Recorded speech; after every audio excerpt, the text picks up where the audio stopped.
दिन भांगी जीवो बीजेपी सरकार। नवीन और पांड्यान को यही बड़ षड्यंत्र भांगी देव बीजेपी सरकार को। बीजेपी सरकार को भांगी पुणी थरे मुख्यमंत्री हेबे नवीन पटनायक। पूरण हेबो नवीन पटनायक को षष्ठ थर मुख्यमंत्री हेबार स्वप्न, जहाको नेई बीजेपी शिविर रे एबे सृष्टि हेलाणी हलचल। कारण बीजेपी बहु कष्टरे राज्य रे सरकार गढ़िथिबा बेले नवीन और पांड्यान को एही षड्यंत्र बीजेपी सरकार को भांगी देई पारे। तेबे बीजेपी रे बड़ बड़ नेता माने बीजेपी छाड़ी बीजेडी रे मिसिबा को जाउछंती।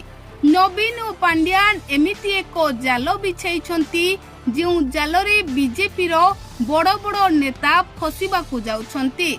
आउ यहाँ परे नवीन पुणी हेबे मुख्यमंत्री भांगी जीवो बीजेपी सरकार।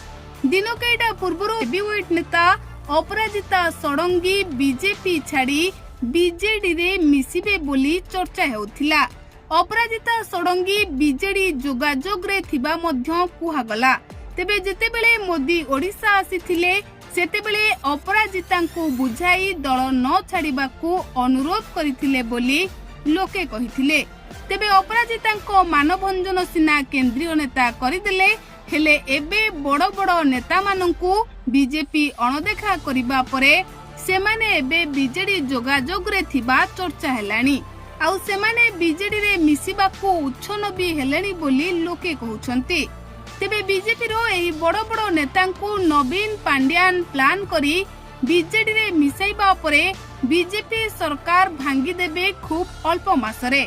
आउ यहाँ परे नवीन को षष्ठ थर सरकार गढ़िबार स्वप्न पूरण हेबा सहित नवीन षष्ठ थर पाई मुख्यमंत्री हेबे।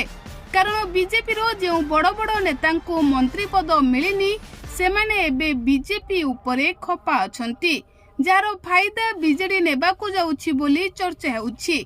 तेबे ई चर्चा पछरे केते सत्यता अछि ताहा केवल समय कहिबो।